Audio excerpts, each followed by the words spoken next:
back to 65. Myself Srija. So today in this session you're going to learn about the ICD-10 coding classification for pregnancy, childbirth and puerperium diseases. So chapter 15 code. So chapter 15 under ICD-10 this chapter contains all the ICD-10 codes that relate to pregnancy, labor and delivery, complications during pregnancy, postpartum period. So these codes, they can only be used on the mother's medical record, never on the newborn. So this is one of the most important principles for chapter 15 coding. So what are the general coding rules for chapter 15? You have to always start with the O codes. So for any encounter involving a pregnant woman, the pregnancy related code must come first as a principal diagnosis. For example, if a pregnant woman with anemia, you have to code O99.01 for anemia complicating pregnancy. Then you have to assign code D50.9 for anemia. So pregnant women with gestational diabetes, you have to code O24.4 first, then followed by diabetes codes. So the second rule is pregnancy related conditions are always coded first. So even if the main problem is diabetes, hypertension, UTI or epilepsy, you must first assign the corresponding O code, then you have to add the relevant medical condition code. So example like pregnant woman with chronic hypertension. So you have to assign code O10.11, hypertension complicating pregnancy. Then I10 for hypertension disease. So third rule is you have to use trimester when required. So many O codes they specify trimester because risk level changes across the pregnancy. So first trimester is 0 to 13 weeks, the organ developmental stage. Second trimester is 14 to 27 weeks growth phase, and third trimester is 28 to 40 plus weeks highest risk for complications. So you have to always check documentation for weeks of the gestation. And the fourth rule is most O codes require a fifth character. So the fifth character often specifies a trimester, type of complication, fetus affected, for example like O10.0, O10.012. So here O10 it is a pre-existing hypertension condition, point O it indicates unspecified type, here 1 indicates second trimester and 2 the seventh character indicates 2 fetus. So fifth rule is you have to use seventh character for fetus number in multiple pregnancies. So seventh character identifies which fetus is affected in twins or triplets. For example, fetus 1 is affected. You have to indicate 1. So fetus 2 affected. You have to indicate 2 in the seventh character. So if the condition affects fetuses, you have to use 0. Okay. So you have to understand the puerperium. Puerperium is nothing but it's a period after the childbirth, usually 6 weeks. So condition in this period also uses the O codes. For example, O85 for postpartum infection. So tip 1, always check whether the condition is pregnancy related. If yes, code O first. Then look for weeks of gestation. Trimester coding depends on this. So tip 3 is coding for delivery. So normal delivery you have to code O80. So required fourth stage documentation if applicable. And tip 4 is newborn conditions never use O codes. You have to use P00 to P96 for newborn. So ICD-10 chapter 15, it involves pregnancy, childbirth and puerperium, right? So it also involves the multiple pregnancies. Like how would you code if there are multiple pregnancies? So when a mother is carrying more than one baby, like twins or triplets, etc., some codes require you to specify which fetus has the condition. So 1 for fetus 1, 2 for fetus 2 and 3 for fetus 3 and so on. So why do we specify fetus number? Because in multiple pregnancies, complications may affect only one fetus and documentation must clearly reflect it. Okay. So in childbirth and in the puerperium, so some codes need you to specify when the condition occurred, during the pregnancy phase, during the childbirth phase, during the puerperium phase. So this helps to identify when the complication happened. So you have to, there are the codes that require time specification. So some maternal conditions, they must be coded differently depending upon the timing during pregnancy, during childbirth and during puerperium. So correct selection ensures you to accurate clinical coding. So what are the important code ranges? So here the code ranges which are classified under O are O00 to O08. So pregnancy with abortive outcome. O09 supervision of high risk pregnancy. O10 to O16 category that describe about edema, proteinuria and hypertensive disorders. O22, O29 maternal disorders in pregnancy. O32, O48 maternal care related to fetus and amniotic cavity. O62, O77 labor and delivery complications. O82, O82 delivery. O85 to O92 puerperium, nothing but the postpartum period. And O94 to O9A other obstructive conditions. So these categories help to identify the stage of pregnancy whenever the complication occurred. So O00 to O08 pregnancy with abortive outcome. So this category, it includes conditions where the pregnancy does not continue normally. So this includes early pregnancy loss, ectopic pregnancy, molar pregnancy, failed or incomplete abortion and also spontaneous abortion. So O00, it is ectopic pregnancy. So what do you mean by ectopic pregnancy?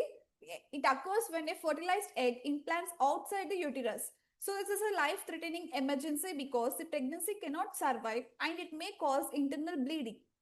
So what are the subcodes? O00.0 for abdominal ectopic pregnancy, nothing but implantation inside the abdomen. And O00.1 is for tubal pregnancy. This is most common one which is seen in the fallopian tube. And O00.2 ovarian ectopic pregnancy. This is a rare complication in which the implantation is done on the ovary. So 98% of the ectopic pregnancies occur in the fallopian tube. So O00.1, it is used most oftenly. So what are the major risk factors? Previous ectopic pregnancies, PID, IVF and tubal surgery. So what will be the symptoms of this type of pregnancies? Sharp abdominal pain, vaginal spotting and also shoulder pain if internal bleeding is present. And O01 code is for high datiform mole. So high datiform mole, it is a molar pregnancy. It is also called as molar pregnancy. So a molar pregnancy happens when abdominal trophoblastic tissue, it grows inside of a normal embryo. So there are types of molar pregnancies. Complete molar, partial molar. So complete mole or complete molar pregnancy is a condition in which no fetus is formed. So genetic material is from the father only. So usually 46XS or 46XY chromosome should be present. So there looks like a grape-like cluster of cysts on the ultrasound.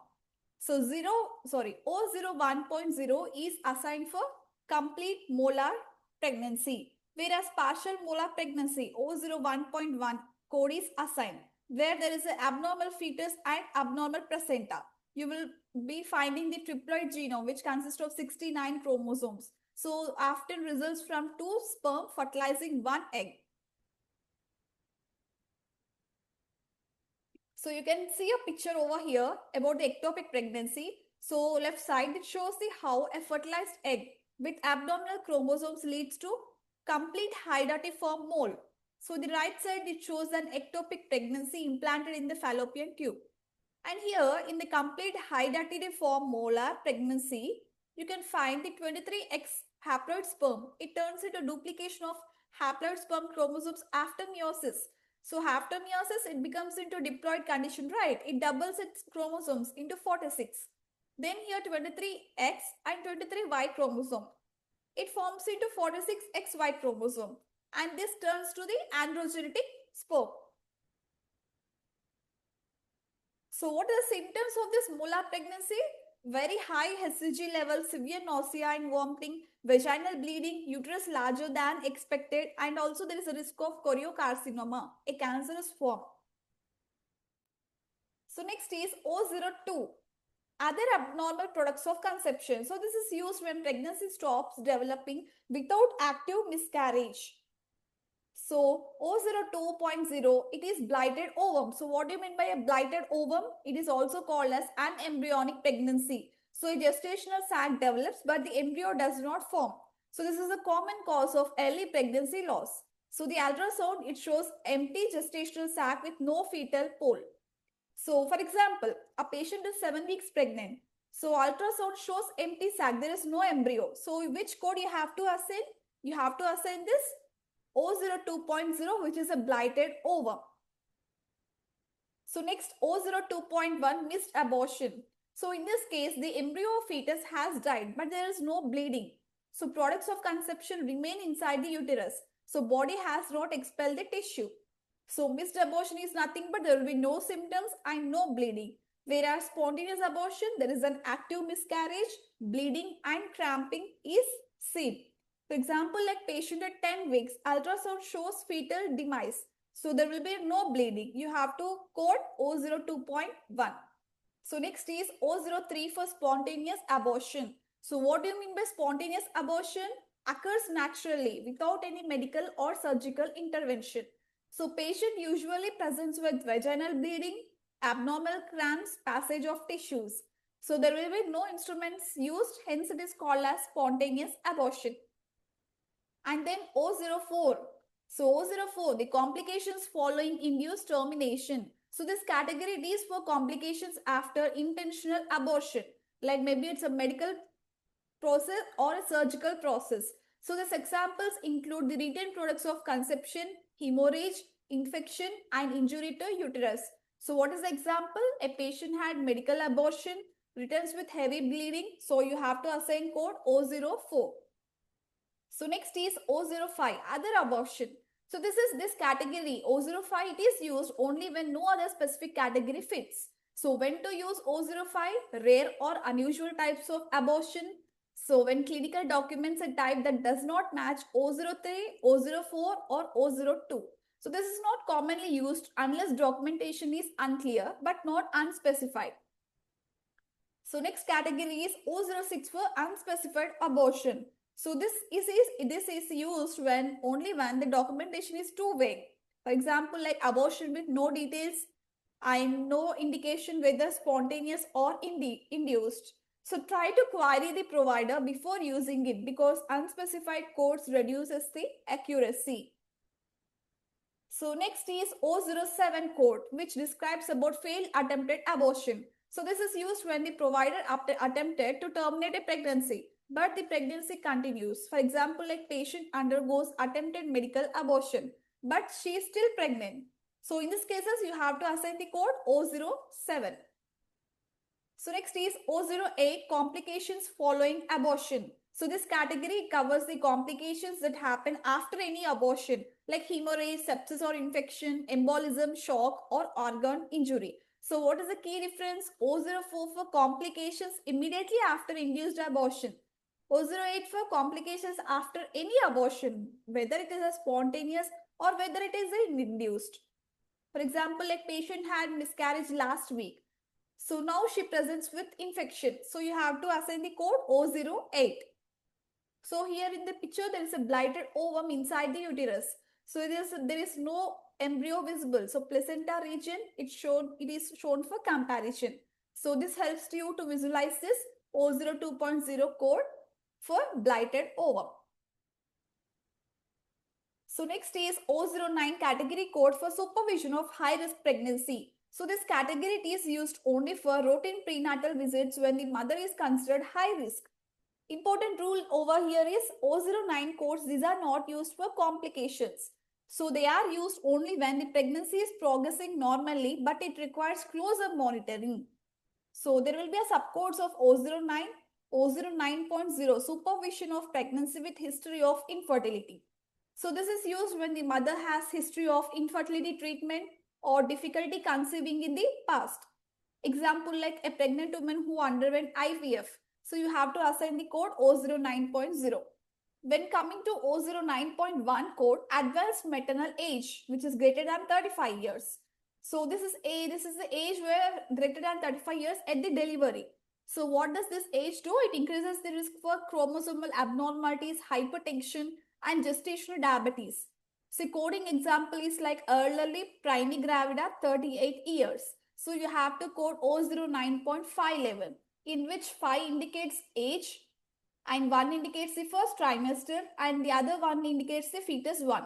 So O09 code, it requires a fifth and often seventh character for trimester and the fetus number. So next category codes are O10 to O16, edema, proteinuria and hypertensive disorders in pregnancy. So these codes are used when the mother has hypertension, preeclampsia, eclampsia and edema or proteinuria conditions. The first code is O10, pre-existing hypertension. So this means the mother already had hypertension before pregnancy. So examples of documentation that indicate chronic hypertension like essential hypertension, chronic hypertension or hypertension on medication before pregnancy. So example given here is chronic hypertension in second trimester. You have to assign code O10.012. So where O indicates chronic hypertension, 1 indicates mild to moderate stage and 2 indicates the second trimester. O11 for pre-existing hypertension with superimposed preeclampsia. So this code is used whenever mother already has a chronic hypertension and she develops preeclampsia during the pregnancy. So this is more severe than simple preeclampsia because the baseline blood pressure was already high. If you see an example, a woman with chronic hypertension who now has proteinuria and swelling. So you have to assign code O11. So O12 is gestational edema and proteinuria without hypertension. So this is used when there is a swelling or protein in the urine, but there is no hypertension. So this is an early sign of possible preeclampsia, but without hypertension, it says O12 only. So edema alone, common in the pregnancy, it is not always coded unless the clinical documents it as a condition. So coming to O13 category codes, gestational hypertension, no proteinuria. Like this is a condition where high BP, high blood pressure occurs after 20 weeks of gestation. So there is no protein in the urine and no signs of organ damage. So this is usually it resolves after the pregnancy. So what do you mean by preeclampsia? The O14 code preeclampsia. This is a condition like it is a combination of hypertension as well as proteinuria or organ dysfunction after 20 weeks of pregnancy. So what are the subcodes? O14.0 for mild preeclampsia, O14.1 for severe. So O14.0 in mild, it is mildly high, it has high blood pressure, small amount of protein in the urine as well as there are no severe symptoms. In severe condition, it has very high blood pressure, organ involvement like kidney, liver, brain, and there will be symptoms like severe headache, visual changes, RUQ pain, and low platelets. So next subcode is O14.2 HELP syndrome. So H is hemolysis, EL for elevated liver enzymes, and LP for lower platelets. So this is a life-threatening complication of severe eclampsia. So O15 again, O14 you have to assign code O14 for preeclampsia and eclampsia. O15 you have to assign the code. So in this condition, patient has seizures due to preeclampsia. So this occurs during pregnancy, labor or postpartum. So you have to assign O15 and O14 codes accordingly. So O16 it is for unspecified maternal hypertension. So this O16 code it is used whenever high BP is documented, but the doctor does not specify whether it is gestational, chronic, preeclampsia, etc. So whenever a provider gives you the document which is unspecified, you have to assign the code O16. So here is a diagram which shows what happens to the uterine spinal arteries during normal pregnancy, preeclampsia and non-pregnant. So this is a non-pregnant condition. So there are normal muscles in arteries, they are not widened. In preeclampsia, there is a poor trophoblast invasion. Spinal arteries, they remain narrow and high resistant. So placenta gets less blood leading to hypertension, fetal growth restriction and maternal organ damage. Whereas in normal pregnancy, trophoblast cells, they invade deeply. So arteries become wide. You can see the difference over here. Arteries become wide and low resistance. So it allows high blood flow to the placenta. So these are the difference between preeclampsia and a normal pregnant woman. So next code categories are O20 to O29, maternal disorders in pregnancy. So O20, it is for these codes that describe problems occurring in the first half of the pregnancy. So O20, it is early pregnancy bleeding. So bleeding generally occurs in the first 20 weeks. So subcodes are O20.0 threatened abortion, nothing but a vaginal bleeding, a cervix is closed and pregnancy is still viable. So they think there is a chance of miscarriage but pregnancy is still alive. Whereas O20.1 code, it describes about hemorrhage in early pregnancy. There will be a heavy or significant bleeding, not clearly classified as threatened abortion, but they could result from the several causes. And O20.2 subchorionic hemorrhage, bleeding between the chorionic membrane and uterine wall. This is also called as subchorionic hematoma. So here is a picture which shows you the subchorionic hematoma. It shows us the placenta, amniotic sac, uterus and bleeding hematoma between the chorion and uterus. So why it happens? Because there is a small separation between the gestational sac and the uterine lining. So what will be the symptoms? Light bleeding and cramping. So usually it resolves without harm, but larger hematomas may increase the miscarriage risk. So next code is O21, excessive vomiting of pregnancy. So this codes that describe common medical complications that occur only during pregnancy. So O21, excessive vomiting of pregnancy. This includes normal pregnancy nausea. Like generally people do call morning sickness. There will be a mild nausea or vomiting, no dehydration. You should not require O21 code. So O21 is for hyperemesis gravidarum. So this is severe vomiting during pregnancy. So symptoms like persistent vomiting, weight loss, dehydration, electrolyte imbalance, and patient need IV fluids or hospitalization. So why this happen? Due to high ICG, high HCG and estrogen levels. This is more common in the first pregnancies or multiple pregnancies like twins. So provider must document that the vomiting is excessive to code O21 category code. So next O22, it is venous complications in pregnancy. So because blood volume increases and the uterus process on the pelvic veins, pregnant women are at the higher risk of varicose veins. So varicose veins are nothing but enlarged twisted veins common in legs and vulva. So they are usually caused by increased vascular pressure and also thrombophlebitis. So this is the inflammation of the vein plus a clot called as thrombus. Here is a diagram showing you the thrombophlebitis. So this is a healthy vein and this is a thrombosis, this is a thrombophlebitis. In a healthy vein, blood flows smoothly, valves prevent the backflow. Whereas in thrombosis, the blood becomes stagnant, a blood clot forms and wall becomes blocked. In thrombophlebitis, the vein becomes inflamed, pain, redness, swelling occur. So the clot may restrict the blood flow. So most common in the leg veins. So pregnancy increases the clotting risk because the body naturally becomes more pro-clotting to prevent the bleeding during the delivery. So this is about O22 venous complications. So next coming to code O23, infections of genitourinary tract in pregnancy. So this includes infections such as UTIs like urinary tract infections, pyelonephritis, kidney or bladder infection, cervicitis or pelvic infections, asymptomatic bacteria, nothing but the bacteria in urine with no symptoms. So why it is important? Because untreated UTIs can cause the preterm labor, low birth weight and kidney infection. So you have to always code O23 plus the specific infection code. For example, N39.0 for UTI.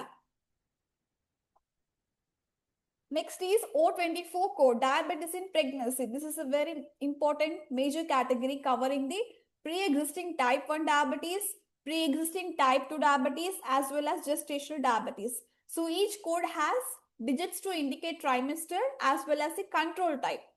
So here there is an example O24.410, that is gestational diabetes controlled by diet in the first trimester.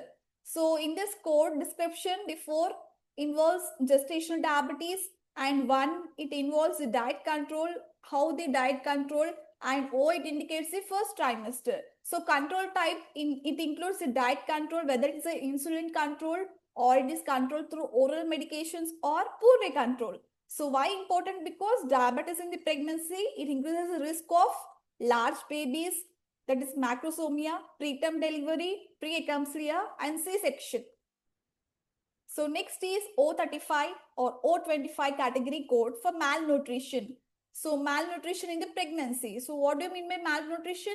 It covers all the nutritional problems in the pregnancy, including underweight mother, poor diet, vitamin or mineral deficiency, conditions like anemia due to malnutrition. So pregnant women require extra nutrients, right? So poor nutrition can cause low birth weight of the fetus, developmental problems as well as preterm birth. So O25 it is used when documentation clearly states malnutrition related to pregnancy. So this is how you code pregnancy code categories. So this is for today's session. I hope the session has helped you. So in the next session, you will be going to learn the continuation of chapter 15 pregnancy code classification. Thank you.